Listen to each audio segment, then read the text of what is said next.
नमस्कार, स्वराज एक्सप्रेस में एक बार फिर से आपका स्वागत है। मैं हूं आपके साथ ऋषभ सोनी और आज बात करेंगे बिल पर 10 सवालों की। छत्तीसगढ़ की सियासत में आरक्षण का मुद्दा खत्म होने का नाम ही नहीं ले रहा। जैसे तैसे भूपेश सरकार ने आरक्षण संशोधन कानून को सदन में पास कराया ताकि जल्द से जल्द राज्य में कानून लागू हो सके, लेकिन राजभवन से सरकार पर 10 सवालों की बौछार की गई और पूछा क्या आपके पास इन सवालों के जवाब है? क्या है आरक्षण की पूरी कहानी, देखिए इस रिपोर्ट में। विधानसभा के विशेष सत्र में आरक्षण को लेकर पारित संशोधन विधेयक पर अब सरकार और राजभवन के बीच टकराव की स्थिति बनती जा रही है। राजभवन ने आरक्षण संशोधन विधेयक को लेकर शासन से 10 बिंदुओं पर जानकारी मांगी है। इसके बाद से अब संशोधन विधेयक को लेकर सियासत गरमाने लगी है। मुख्यमंत्री ने आरोप लगाया है कि इस विधेयक पर पहले राज्यपाल तत्काल हस्ताक्षर करने की बात कह रही थी, लेकिन अब बीजेपी के दबाव में हस्ताक्षर नहीं कर रही है। वहीं भाजपा ने भूपेश सरकार पर आरोप लगाया है कि सरकार ने जानबूझकर राज्यपाल को आरक्षण विधेयक के साथ जरूरी जानकारी नहीं दी ताकि आरक्षण लागू न हो पाए।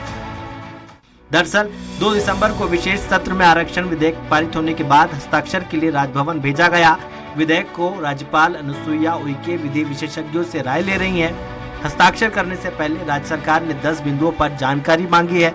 राजभवन सचिवालय की माने तो इन 10 सवालों के जवाब आने के बाद ही आरक्षण विधेयक पर आगे कोई कार्रवाई हो सकेगी। आरक्षण विधेयक को लेकर राजभवन ने राज्य सरकार को भेजे गए जिन 10 सवालों का जवाब मांगा है, मूल में यही है कि सरकार ने वर्गों की संख्या के जिस डाटा के आधार पर नया आरक्षण विधेयक बनाया है, राजभवन को बताना चाहिए। अगर सरकार ने जातियों को लेकर कोई सर्वे किया था तो इसकी जानकारी भी देनी चाहिए। सवाल का जवाब भी आना चाहिए कि हाईकोर्ट से 58% आरक्षण रद्द होने के बाद 2.5 महीनों में ऐसी क्या विशेष परिस्थिति बन गई 76% आरक्षण देना पड़ रहा है।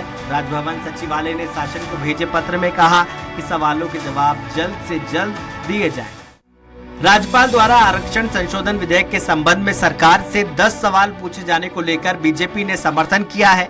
भाजपा प्रदेश मीडिया प्रभारी अमृत चिमनानी ने कहा कि कांग्रेस ने जानबूझकर राज्यपाल को आरक्षण विधेयक के साथ जरूरी जानकारी नहीं दी ताकि आरक्षण लागू ना हो पाए। वहीं कांग्रेस संचार प्रमुख सुशील आनंद शुक्ला का कहना है कि संवैधानिक रूप से राजभवन विधेयक पर अपनी तरफ से ना कुछ जोड़ सकती है ना घटा सकती है। राज्यपाल को हस्ताक्षर के लिए दिए तो भी आधी अधूरी तैयारी के साथ आज राज्यपाल के 10 सवालों ने इस बात की पुष्टि कर दी है कि कांग्रेस सरकार जानबूझ के आरक्षण को लटका के रखना चाहती थी, इसलिए उन्होंने राज्यपाल को केवल विधेयक दे दिया। संवैधानिक प्रमुख हैं वो। देखिए, आरक्षण संशोधन विधेयक विधानसभा ने सर्वसम्मति से पारित करके महामहिम के पास भेजा है। यदि महामहिम को उसमें कहीं से कोई क्वेरी है, कुछ उनको उसमें संशोधन करवाना चाहती, क्योंकि राजभवन अपने तरफ से ना उसमें एक शब्द जोड़ सकता है ना एक शब्द घटा सकता है, ऐसा विधिक प्रावधान है। वहीं बीजेपी के वरिष्ठ विधायक और पूर्व नेता प्रतिपक्ष धर्मलाल कौशिक ने राज्यपाल के आरक्षण पर सरकार से पूछे सवाल पर कहा, हमने सर्वसम्मति से विधेयक को पारित किया है, प्रदेश के लोगों को आरक्षण का लाभ मिलना चाहिए। मुख्यमंत्री भूपेश बघेल ने कहा कि भाजपा नहीं चाहती कि छत्तीसगढ़ में आरक्षण बिल लागू हो। उन्होंने विधानसभा के विशेष सत्र में आरक्षण विधेयक लाने के बावजूद राज्यपाल द्वारा सीधे विभागों से क्वांटिफाइबल डाटा सहित अन्य जानकारी मांगने को गलत ठहराया है। मुख्यमंत्री जी के कारण ही लोगों का आरक्षण छीना गया है, क्योंकि भारतीय जनता पार्टी की सरकार थी, डॉक्टर रमन सिंह जी मुख्यमंत्री थे, तब 32% आरक्षण हम लोगों ने पारित किया था और पारित करने के बाद में उसका लाभ मिल रहा था। मुख्यमंत्री जी के कारण लोग, उनके सहयोगी लोग गए कोर्ट में और जा करके वहां पर इनको आरक्षण मिल रहा था, तो अच्छा नहीं लगा कांग्रेसियों को और मुख्यमंत्री को। ये क्या विभाग है वो विधानसभा से बड़ा हो गया? विभाग है, कोई भी विभाग, वो विधानसभा से बड़ा नहीं हो सकता। तो इसका मतलब ये है कि यदि राजभवन से इस प्रकार से क्वेरी मांगी गई है वो गलत है। भाजपा तो चाहती ही नहीं कि आरक्षण मिले लोगों को। बहरहाल आरक्षण संशोधन बिल पर रार जारी है। सरकार जल्दी इस बिल पर राज्यपाल का हस्ताक्षर चाहती है ताकि आरक्षण की वजह से अटकी नई भर्तियां और प्रवेश परीक्षाओं में तेजी आए। वहीं राजभवन के 10 सवालों ने एक बार फिर जल्द समाधान की संभावनाओं पर विराम लगा दिया है। अब देखना होगा आरक्षण पर यह सियासी तकरार कब तक जारी रहती है। रायपुर से स्वराज एक्सप्रेस के लिए दिलीप साहू की रिपोर्ट। तो आरक्षण पर बवाल और राज्यपाल के खड़े हो गए हैं 10 सवाल। इस पर ज्यादा चर्चा के लिए मौजूद है हमारे साथ कांग्रेस प्रवक्ता सुरेंद्र वर्मा, बीजेपी प्रवक्ता देवलाल ठाकुर हमारे साथ जुड़ चुके हैं, वरिष्ठ पत्रकार पीसी रथ भी हमारे साथ जुड़ चुके हैं। सबसे पहले कांग्रेस प्रवक्ता सुरेंद्र जी की ओर बढ़ते हैं। सुरेंद्र जी, पहले बात हो रही थी कि बस साइन की देरी है, आरक्षण लागू हो जाएगा, लेकिन राज्यपाल की किंतु परंतु के बाद अब 10 सवाल, क्या कहेंगे? ऋषभ जी, बेहद संवेदनशील मामला है। छत्तीसगढ़ की बहुसंख्यक आबादी का हित जिसमें प्रभावित होता है, शिक्षा और रोजगार जैसे विषय जिसमें प्रभावित होते हैं। निश्चित रूप से यह भारतीय जनता पार्टी के चरित्र को प्रमाणित करता है। इनकी न मंशा है न नियत है। ये जब तक सरकार में रहे, न्यायालय में जो आंकड़े प्रस्तुत करना था वो जानबूझकर छुपाए रहे। और आपको याद होगा, जब उच्च न्यायालय का फैसला आया उसके बाद महामहिम के तरफ से ही प्रस्ताव आया था कि विशेष सत्र लाकर विधेयक लाया जाए, बिल लाया जाए। और जब बिल लाया गया उस समय तक महामहिम कह रही थी कि मैं तत्काल हस्ताक्षर कर दूंगी। जब 5 वरिष्ठ कैबिनेट मंत्री स्वयं जाके 2 दिसंबर को उनके हाथ में सौंपे, तब भी उनके द्वारा यह कहा गया कि मैं सोमवार को हस्ताक्षर कर दूंगी। आज 15 दिन हो गए ऋषभ जी, और देश जो है वो संविधान से चलता है। मर्यादा और गरिमा जो है उसका ध्यान रखना दोनों तरफ का, सरकार के साथ साथ जो है वो राजभवन का भी दायित्व है। अनुच्छेद 200 में विधेयक पर अनुमति की प्रक्रिया वर्णित है, जिसमें जहां तक मेरी जानकारी है 3 विकल्प हैं। या तो हस्ताक्षर कर दे, या तो विधेयक को जो उनकी आपत्ति है उसके साथ में लौटाए, या राष्ट्रपति को भेज दे।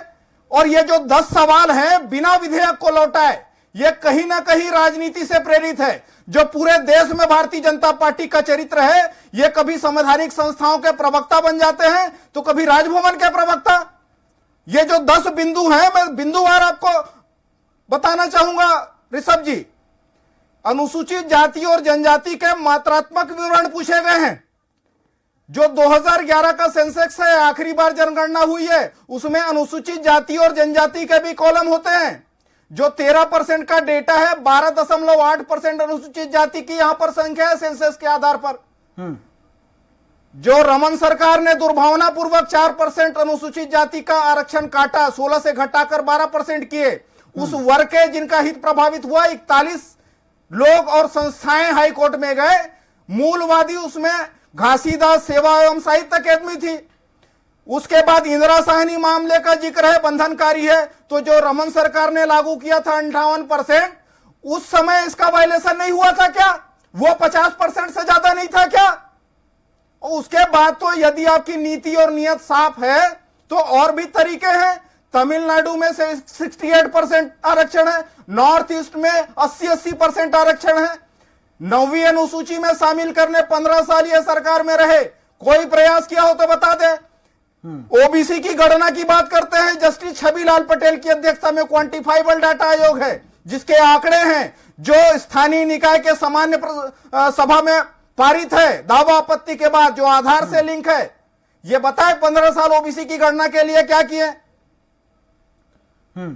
और अधिनियम में संशोधन का अधिकार तो विधायिका का है, उसमें ना एक शब्द जोड़ सकती है महामहिम, ना एक शब्द घटा सकती है। ठीक है सुरेंद्र जी, है तो मेरी बात सुनिए। के साथ उन आपत्तियों को भेजे।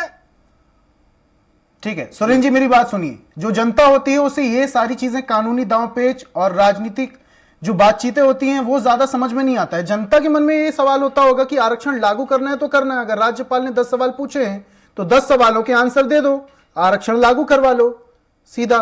इसमें क्या कहेंगे आप? अगर उत्तर देने से आरक्षण लागू हो जा रहा है, 10 नहीं सरकार तो 50 जवाब देने तैयार है। यह सवाल तो पूछे और प्रक्रिया के अधीन पूछे। जो संविधान के अनुच्छेद 200 में जो प्रावधान है उस प्रक्रिया का तो पालन हो। हमारे 5-5 वरिष्ठ केंद्रीय मंत्री पिछले 15 दिन से समन्वय बनाने का प्रयास कर रहे हैं। अभी 3 दिन पहले वरिष्ठ मंत्री अमरजीत भगत ने भी इसी सिलसिले में मुलाकात की। तो सरकार तो तैयार है।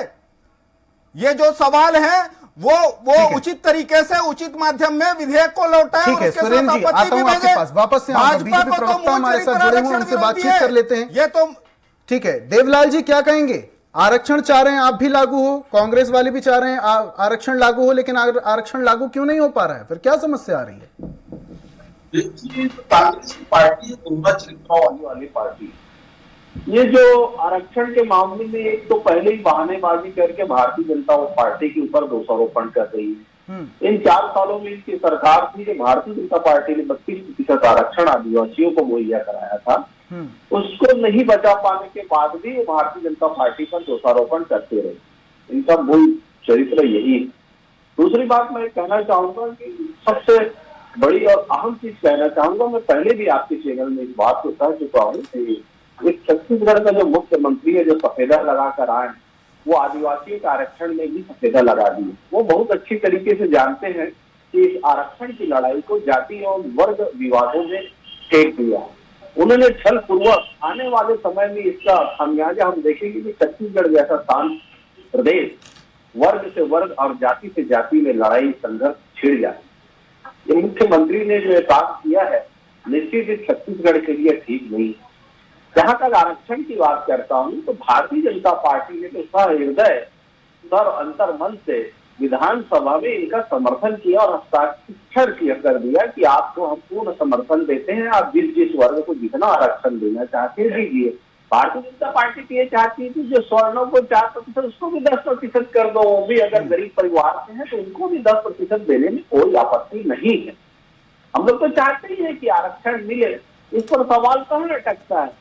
लेकिन मैं पहले भी कह रहा हूँ कि ये जो प्रदेश के मुख्यमंत्री जो सियासी फैसले ले रहे हैं उसमें कहीं न कहीं तकनीकी पेश हो सकता है, क्योंकि एक आम हमारे जैसा गांव में रहने वाला आदमी ये समझता है कि जब कोर्ट ने आपको 58% आरक्षण को निरस्त कर दिया तो 76% आरक्षण को कैसे एक्सेप्ट करेगी। इस चीज को आम जनमानस सोचता है कि क्या हो सकता है इसमें, क्या कोई कोर्ट जाएगा। इनकी दोहरी चरित्र वाली इसलिए कहता हूं क्योंकि जो पिछड़ा वर्ग का आरक्षण जो जिन्होंने याचिका देवलाल जी तो क्या बीजेपी की तरफ से भी अभी भी आरक्षण लागू होने में किंतु परंतु है, ये समझा जाए आपकी बात से? क्या बोले, मैं समझ नहीं पाया, सुन नहीं पाया। मेरा प्रश्न ये था साहब कि बीजेपी की तरफ से अभी भी आरक्षण लागू होने को लेकर किंतु परंतु समझा जाए आपकी बात से? बीजेपी तो इनको साइन करके संविधान में सदन में इन्होंने समर्थन में खड़े होकर भेज दिया। बीजेपी तो इनके लिए इनके साथ खड़ी है कि आप आरक्षण दिलाइए कहते। हम इनके से पीछे कहीं नहीं है, इनके साथ खड़े हैं इस मामले में। ठीक है, सारे समाजों को, सारे वर्गों को आरक्षण। ठीक है ठाकुर साहब, आता हूं आपके पास, वापस से आऊंगा आपके पास। सुरेंद्र जी क्या कहेंगे आप? बीजेपी तो खड़ी है आपके साथ। ऋषभ जी, भारतीय जनता पार्टी की कथनी और करनी में जो अंतर है सदन के भीतर भी दिखा। ये विशेष सत्र को बाधित करने जिस प्रकार से दादागिरी, गुंडागर्दी इनके वरिष्ठ नेता अजय चंद्राकर ने सदन के भीतर की, आपको याद होगा भाजपा तो मुखौटे है। आरएसएस प्रमुख मोहन भागवत ने बिहार चुनाव से पहले विधानसभा चुनाव के समय ये कहा था कि अब समय आ गया है आरक्षण को समीक्षा करके खत्म करने का। मूल बात जो हाई कोर्ट का निर्णय आया, ये दलित चाटुकारिता में ये देवीलाल ठाकुर दलित चाटुकारिता में आरक्षण विरोधी बात कर रहे हैं। क्या इनको ननकीराम कंवर जो सबसे वरिष्ठ विधायक है भाजपा के आदिवासी समाज से, उनका बयान याद है? उन्होंने स्पष्ट रूप से कहा कि उनकी अध्यक्षता में जो मंत्रिमंडलीय स्तरीय कमेटी की जो रिपोर्ट आई थी, इरादतन षड्यंत्र पूर्वक रमन सरकार ने हाई कोर्ट में छुपाया, उसी का परिणाम है यह निर्णय जो हाई कोर्ट में आया। तो भाजपा कभी नहीं चाहती, दो रिपोर्ट थे, एक सीएस की अध्यक्षता में, दूसरा ननकीराम की अध्यक्षता में। तो भारतीय जनता पार्टी के कथनी और करनी में अंतर है, ये षड्यंत्र पूर्वक रोकना चाहते हैं और इसी प्रकार से ये राजभवन के पीछे खड़े होकर राजनीति करना चाहते हैं। सुरेंद्र जी, आऊंगा आपके पास वापस से। वरिष्ठ पत्रकार हमारे साथ जुड़े हुए हैं पी सीरत जी। पी सीरत जी क्या कहेंगे? बीजेपी कहती है हम चाहते हैं आरक्षण आए, कांग्रेस कहती है हम चाहते हैं आरक्षण आए, और दोनों ये बोलते हैं कि हम चाहते हैं आरक्षण आए, लेकिन बाकी की पार्टियां जो हैं, कांग्रेस कहती है बीजेपी अड़ंगा डालती है, बीजेपी कहती है कांग्रेस अड़ंगा डालती है। क्या समझ में आता है आपको? जी ऋषभ जी, आरक्षण का मुद्दा शुरू से राजनीतिक दलों के लिए एक अलग किस्म का माइलेज देने वाला मुद्दा रहा है। वो चाहते हैं कि उसका क्रेडिट उन्हें मिले और वो बंद दरवाजों के पीछे आरक्षण को लेकर अलग बातें करते हैं और लागू करने के मुद्दे पर मैदान में उतर करके अलग बातें करते हैं। ये चीज तो 25 साल पहले से जो महिला आरक्षण की बात आई थी तब से ये देखा ही जा रहा है, और मंडल कमीशन की रिपोर्ट आने के बाद देश में कितना उठापटक मचा था और किन किन लोगों ने विरोध के आंदोलनों को हवा दी थी, ये भी देश की जनता अच्छे से जानती है।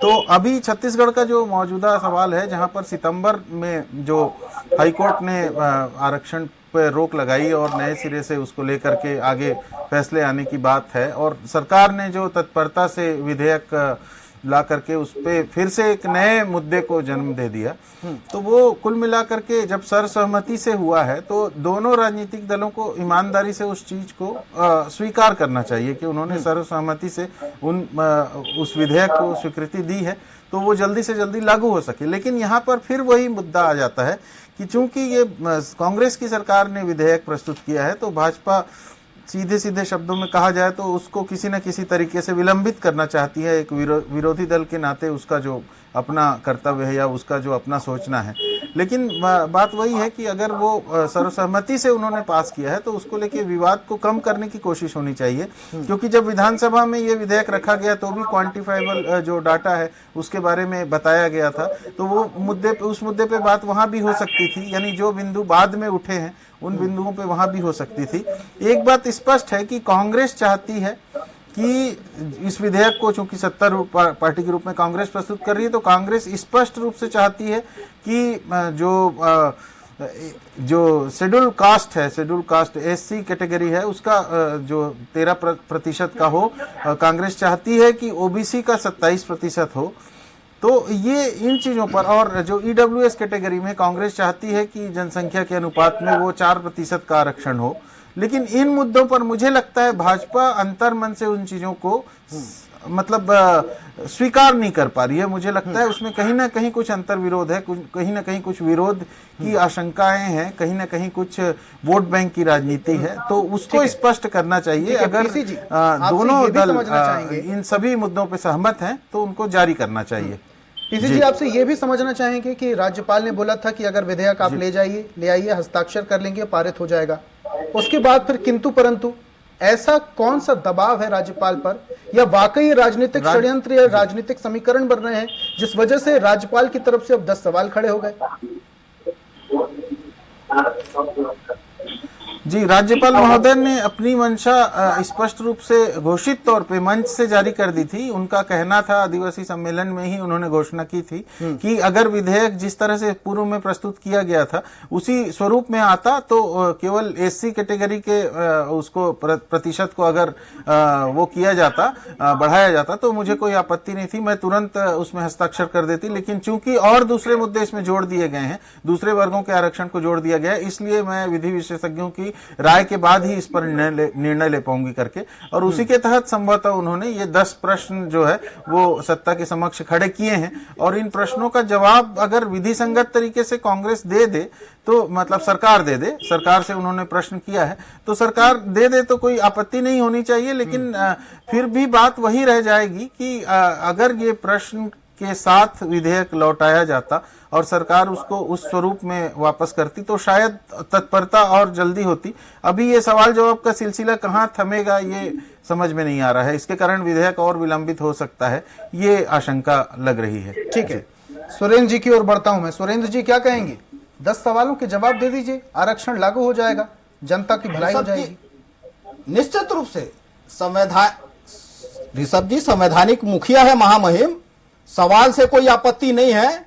प्रक्रिया जो होती है विधेयक के साथ भेजे। जो 3/4 से अधिक बहुमत से चुनी हुई सरकार है, जो विधेयक सर्वसम्मति से पास होके हस्ताक्षर के लिए गया है, उसमें यदि आपत्ति है तो उन सवालों के साथ साथ विधेयक को लौटाए और जन सरोकार से संबंधित इस महत्वपूर्ण विधेयक को यदि इस प्रकार से अधिक समय तक लंबित किया जाएगा, इरादतन षड्यंत्र पूर्वक यदि भारतीय जनता पार्टी की संलिप्तता उसमें आएगी तो जन आक्रोश स्वाभाविक है। ये जो स्वरूप है प्रश्नों का ऋषभ जी, इसको आप चर्चा करेंगे तो इससे ही राजनीति से प्रेरित आपको समझ में आ जाएगा। इसमें सवाल है कि क्या समिति गठित की गई, उससे अगला सवाल क्वांटिफाइबल डाटा कमीशन की रिपोर्ट, समिति गठित हुई है तभी तो निश्चित रूप से कहीं ना कहीं आशंका तो है, क्योंकि अनुचित विलंब जो है महत्वपूर्ण विषय में इस प्रकार से लटक रहे हैं। और 15 दिन बाद यह सवाल क्यों है?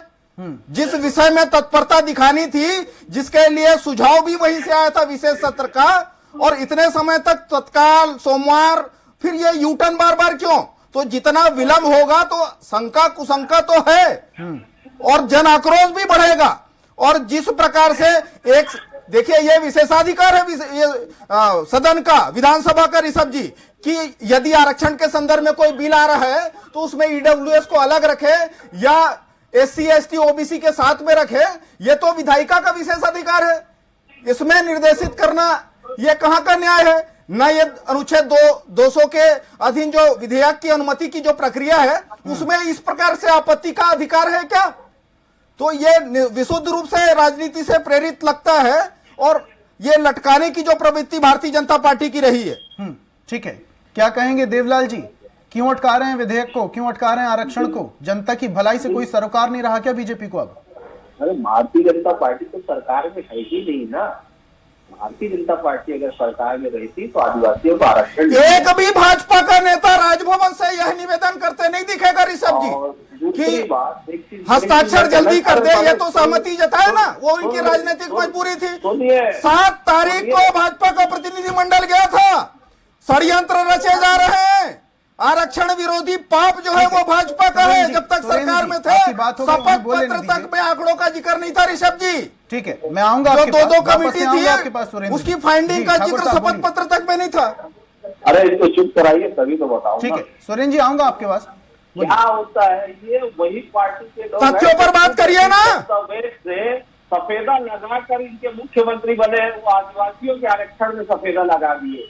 महामहिम ने ये कहा था कि आदिवासियों के आरक्षण बचाने के लिए अगर आप सत्र बुलाते हैं तो उसमें मैं एग्री हूँ। कहीं न कहीं इन लोगों ओबीसी से तकलीफ है भाजपा को, ये इनकी असलियत सामने आ रही है। अनुसूचित जाति का आरक्षण 4% काटने का कार्यक्रम सरकार ने किया, अब ओबीसी का आरक्षण 14% से 27% हो रहा है।